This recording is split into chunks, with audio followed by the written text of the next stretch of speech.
প্রায় ৩০০ বছর পুরনো ভগ্নপ্রায় এই প্রাসাদটি নিমক হারাম দেউরি নামে পরিচিত। মুর্শিদাবাদের অন্যতম ঐতিহাসিক জায়গাগুলোর মধ্যে একটি। তবে এই প্রাসাদটি জাফরগঞ্জ প্রাসাদ নামেও বেশ পরিচিত। এখানে সপরিবারে থাকতেন মির্জাফর। ঐতিহাসিক সূত্র মতে এই প্রাসাদেই হত্যা করা হয়েছিল বাংলার শেষ স্বাধীন নবাব সিরাজউদ্দৌলাকে। বর্তমানে প্রাসাদটি আর নেই, রয়েছে শুধু এর প্রবেশদ্বার। এর ভগ্ন ইটের পাঁজরে লুকিয়ে আছে চরম বিশ্বাসঘাতকতার ইতিহাস। বন্ধুরা, আমি মিঠুন রয়েছি আপনাদের সাথে। আজকের ভিডিওতে নিমক হারাম দেউরির ইতিহাস এবং সিরাজের হত্যার দিন ঠিক কী হয়েছিল এই প্রাসাদে তা আপনাদের জানাবো, তাই ভিডিওটি অবশ্যই শেষ পর্যন্ত দেখুন। আর আপনাদের কাছে আমার অনুরোধ, ভিডিওটি ভালো লাগলে অবশ্যই লাইক এবং শেয়ার করে দিন। নসিপুর রাজবাড়ি যাওয়ার পথে ভাগীরথী নদীর তীরে ৩০০ বছর পুরনো ভগ্নপ্রায় এই প্রাসাদটি দেখতে পাওয়া যায়। ইতিহাসের পাতা ঘেঁটে জানা যায় এই প্রাসাদটি নির্মাণ করেছিলেন মুর্শিদাবাদের নবাব আলীবর্দী খান তার প্রিয় বোন শাহ খানেমের জন্য। এই বোনের সাথেই বিয়ে হয়েছিল মির্জাফরের। তবে মির্জাফর যখন বাংলার নবাব হন তখন তিনি হিরাজিল প্রাসাদে চলে যান। আলীবর্দী খানের মৃত্যুর পর সিরাজউদ্দৌলা হন পরবর্তী নবাব, কিন্তু তা মেনে নিতে পারেনি মির্জাফর, ঘসিটি বেগম, জগৎ শেঠের মতো কিছু ব্যক্তি। তারা ইংরেজদের সাথে ষড়যন্ত্র করে সিরাজকে গদি থেকে সরানোর জন্য। আর ষড়যন্ত্র হয়েছিল মির্জাফরের এই বাড়িতেই। মির্জাফর ছিলেন সিরাজউদ্দৌলার প্রধান সেনাপতি। পলাশির ময়দানে তিনি ইংরেজদের বিরুদ্ধে যুদ্ধ করেননি। যুদ্ধের পরিস্থিতি দেখে সিরাজউদ্দৌলা পালিয়ে যান নিজের স্ত্রী লুৎফুন্নেসা এবং মেয়ে জোহরাকে নিয়ে। মুর্শিদাবাদ থেকে প্রথমে ভগবানগোলা গিয়েছিলেন সিরাজ। দিন দুয়েক পর কয়েকবার বেশভূষা বদলে পৌঁছে গিয়েছিলেন রাজমহলের কাছে। ৩ দিন ধরে কিছুই খাওয়া হয়নি, তাই একটু বিরতি নিয়েছিলেন সবাই।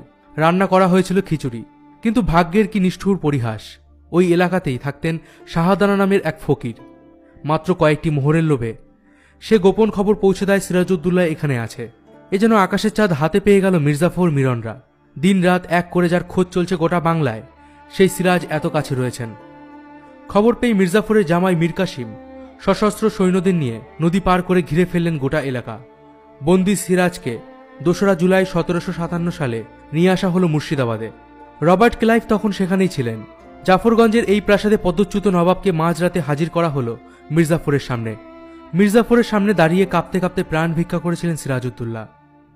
এই সময় সিপাহীরা মহলের অন্যদিকে নিয়ে যায় সিরাজউদ্দৌলাকে। ওদিকে মির্জাফর তার পরিষদদের সঙ্গে আলোচনায় বসলেন সিরাজউদ্দৌলার সঙ্গে কি করা উচিত তা নিয়ে। তাদের কাছে ৩টে পথ খোলা ছিল, হয় তাকে মুর্শিদাবাদেই বন্দি করে রাখা হোক, অথবা দেশের বাইরে অন্য কোথাও কয়েদ করে রাখা হোক। তৃতীয় বিকল্প ছিল প্রাণদণ্ড। অনেকেই চেয়েছিলেন সিরাজকে বন্দি করে রাখতে, কিন্তু মির্জাফরের ১৭ বছরের ছেলে মিরন এই সিদ্ধান্তের কড়া বিরোধিতা করেছিল। মির্জাফরের নিজস্ব কোনো মতামত ছিল না। মির্জাফর যেহেতু নিজস্ব কোনো মতামত দেননি সিরাজউদ্দৌলাকে নিয়ে, তাই মিরন সেটাকেই বাবার সম্মতি বলে ধরে নিয়েছিল। মির্জাফর অনেক রাতে দরবার শেষ করে শয়নকক্ষে চলে যান। মিরন তার সাথী মোহাম্মদ বেগকে দায়িত্ব দিল সিরাজউদ্দৌলাকে হত্যা করার। মোহাম্মদ বেগের আরেক নাম ছিল লাল মোহাম্মদ এবং সিরাজের সে অত্যন্ত প্রিয় ছিল।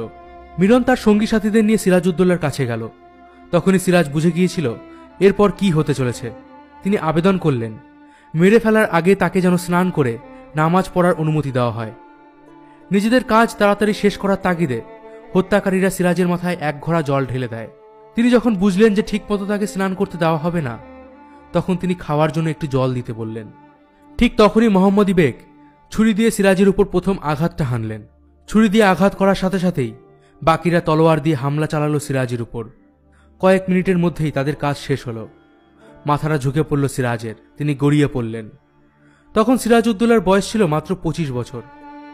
সেদিন সারা রাত সিরাজউদ্দৌলার মৃতদেহ এই প্রাসাদেই পড়েছিল। এরপর নিয়তির পরিহাসে কিছুদিন পর মির্জাফরকেও ছাড়তে হয়েছিল এই প্রাসাদ। নবাব হয়েও বেশিদিন টিকতে পারেননি তিনি। ইংরেজদের গাধা হয়ে গিয়েছিলেন তিনি। যুগ যুগ ধরে এলাকায় এই প্রাসাদটি নিমক হারামের প্রতীক হয়ে রয়ে গেছে, আর মির্জাফর নামটি একটি গালিতে পরিণত হয়েছে। শোনা যায় ১৮৯৭ সালে একটি ভূমিকম্পে এই প্রাসাদটি ভেঙে যায়। যেন নিয়তিও চায় না এই বিশ্বাসঘাতকতার চিহ্ন বাংলার মাটিতে থাকুক। বন্ধুরা, কেমন লাগলো আজকের ভিডিও? আর আপনি এই নিমক হারাম দেউরিতে কি ঘুরতে গিয়েছিলেন? আমাকে কমেন্ট বক্সে অবশ্যই জানান। ভিডিওটি ভালো লাগলে অবশ্যই লাইক দিন এবং বন্ধুদের সঙ্গে শেয়ার করে দিন। দেখা হবে পরের ভিডিওতে। ততদিন ভালো থাকবেন, সুস্থ থাকবেন।